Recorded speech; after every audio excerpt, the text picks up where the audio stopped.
Rodriguez and Jim Anderson. Thank you, and welcome to the Topical Solution News. I'm Wendy Rodriguez. And I'm Jim Anderson. In national financial news tonight, the Senate's Gang of Six group is presenting the plan for the government to immediately save $500 billion and cut agency spending, overhaul Social Security and Medicare, and lastly, to rewrite tax code to generate $1 trillion in revenue. When asked of the Oval Office's position, President Obama replied, "Sure, I guess we could try that." Secretary Treasury Timothy Geithner pledged to help by any means necessary unless the process would cut bailout Tuesdays or happy hour Fridays. Rupert Murdoch and his news empire have been all over the headlines this week. The scandal enveloping media mogul Rupert Murdoch has intensified on both sides of the Atlantic. From the arrest of Murdoch executive Rebecca Brooks to the not-so-mysterious death of whistleblower Sean Hoare, no one is safe from Murdoch's tumbling grass. Topical Solution would like to formally state its full support of Mr. Murdoch and his friends. Please don't hurt us.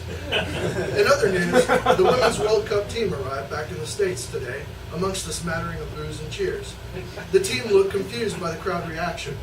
One crowd member who requested to remain anonymous was asked why he would take time out of his day to heckle the team that lost in the championship match. He replied, "Soccer? Who gives a shit about soccer? I thought this was Casey Anthony and our entourage."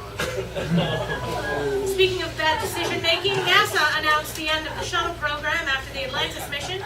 NASA spokesman Jim Ruppelt issued the following statement. After careful consideration of our agency's goals and priorities, one thing has become clear. Now that everybody is going to space, it isn't cool anymore. I mean, Virgin Galactic wants to put millionaires and soccer moms in space. We at NASA feel that's not what space is about. Seriously, they're total sellouts. In further comments, Ruppelt stated that NASA is planning to refocus on other frontiers such as nanotechnology. We think a mission to shrink someone and inject them into someone else could lead to growth in many fields, including medicine and engineering. But even if it doesn't, it will still be really, really cool. Suck it, China. And now a word from our political correspondent in the field, Dorothy Pierce. Thanks, Wendy. Tonight on our show, we have Lenny the Spotted Leopard, Ophelia the Orangutan, and Federal Reserve Chairman Ben Bernanke. Thank you for joining us on the show today, Mr. Bernanke. Mr. Bernanke, I'm studying fractions in school. I've heard that the U.S. dollar in a few years will be worth a fraction of what it is now. Is that true? But can you avoid it? How is your current strategy of dumping billions of dollars on the world market going to help the average American? Maybe in the short term. But Wall Street is paying out bigger bonuses than ever, and America's 5 top banks are still trading in risky investments like mortgage-backed securities and credit default swaps. Where's the regulation? Okay, but who decided to continue leveraging foreign currency against the U.S. dollar in 2006, causing a big credit bubble? That's right, it was you. My mom made them. Her lemon wedges are so good. They're made from real lemons. Ever play Monopoly? My dad and I used to play it all the time. Oh, he was an engineer at GM.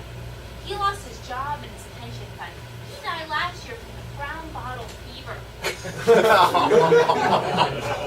Mr. Bernanke, I'm asking the questions here. Can the Central Bank of Monopoly print more money whenever it wants to? Maybe instead of extending your term, Obama should have appointed the chairman of Parker Brothers.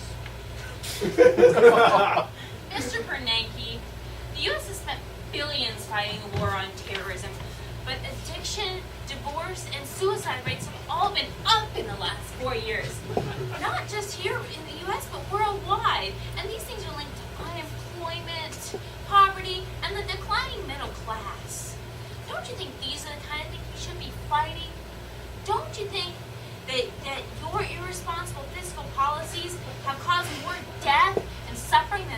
Al-Qaeda? How do you live with yourself, Mr. Bernanke? How do you sleep at night?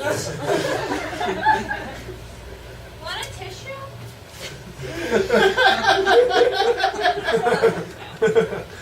You can keep your stocks and bonds and 401ks.